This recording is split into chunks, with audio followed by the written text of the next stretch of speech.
তৃতীয়বাৰৰ কাৰণে বড়োলেণ্ডত আমাৰ 134 ডুৰাণ্ড কাপ আয়োজন কৰা হৈছে আৰু খুব সুন্দৰ এটা পৰিৱেশ। ইণ্ডিয়ান আৰ্মিক মই বহুত বহুত ধন্যবাদ জনাইছোঁ। তেখেতসকলে আজিৰ পৰা 3 বছৰ আগতে আমাক এই সুবিধাটো দিছিলে আৰু বিশেষকৈ মই অসমৰ মুখ্যমন্ত্ৰী ডক্টৰ হিমন্ত বিশ্ব শৰ্মা ডাঙৰীয়াক ধন্যবাদ জনাইছোঁ।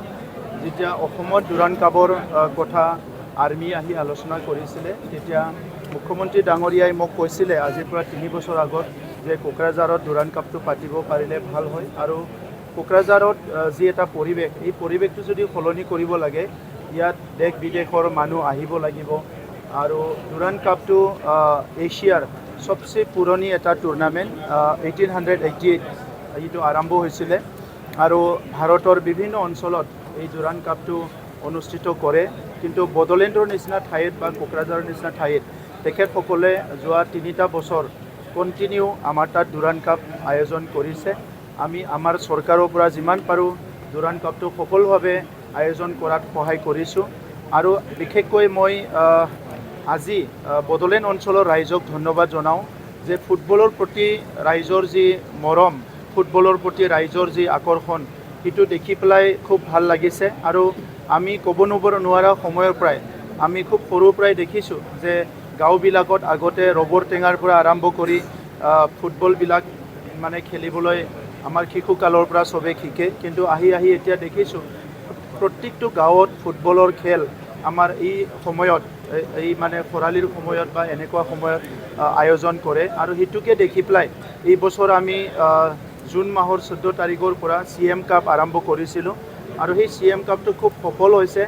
তাত আপোনালোকে চবেই গম পাইছে যে 3760টা ক্লাব আৰু প্ৰায় 67,000 প্লেয়াৰ্ছ ইয়াত অংশগ্ৰহণ কৰিছে আৰু এই আমাৰ যি ফুটবলৰ দ্বাৰা আমাৰ যুৱ যুৱতীসকলক এটা নতুন দিশলৈ আগুৱাই নিয়া, তেখেতসকলৰ মনত এটা পজিটিভিটি, যিবিলাক নেগেটিভিটিটো দূৰ কৰি এটা পজিটিভিটি আনা আৰু স্পৰ্টছিং যিটো এটা কালচাৰ বা স্পৰ্টিং স্পিৰিটটো তেখেত মাজত আনি তেখেতসকলক খেল জগতত মাত্ৰ নহয় শিক্ষা আৰু বেলেগ বেলেগ কামতো তেখেতসকলক এনকাৰেজ কৰাৰ এটা পৰিৱেশ গঢ়িবলৈ এই প্ৰয়াস কৰা হৈছে।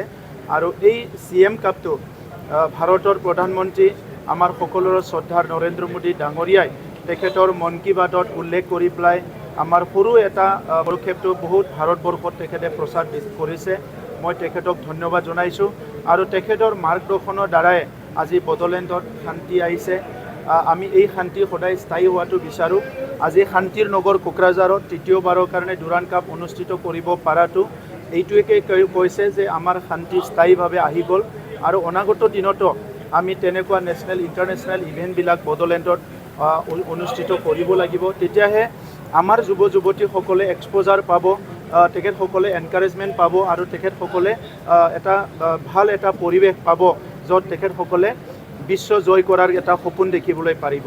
গতিকে 3rd ডুৰাণ্ড কাপটো আয়োজন কৰাত যিসকলে সহায় কৰিছে মই চবকে ধন্যবাদ জনাইছোঁ আৰু আজি প্ৰথম দিনা মুকলি যিটো আমাৰ অনুষ্ঠান, ইয়াত ভূটানৰ ফৰ্মাৰ ডেপুটি প্ৰাইম মিনিষ্টাৰ ডাঙৰীয়া ইয়াত উপস্থিত আছে। আমাৰ ইণ্ডিয়ান ফুটবল টিমৰ কেপ্টেইন সুনীল ছেত্ৰী ডাঙৰীয়া আজি উপস্থিত আছে। আৰ্মিৰ আমাৰ কমাণ্ডাৰ আছে। বহুতখিনি অতিথি হিচাপে আমাৰ মন্ত্ৰী UG ব্ৰহ্ম ডাঙৰীয়া সকলো উপস্থিত আছে। গতিকে মই সকলোকে ধন্যবাদ জনাইছোঁ।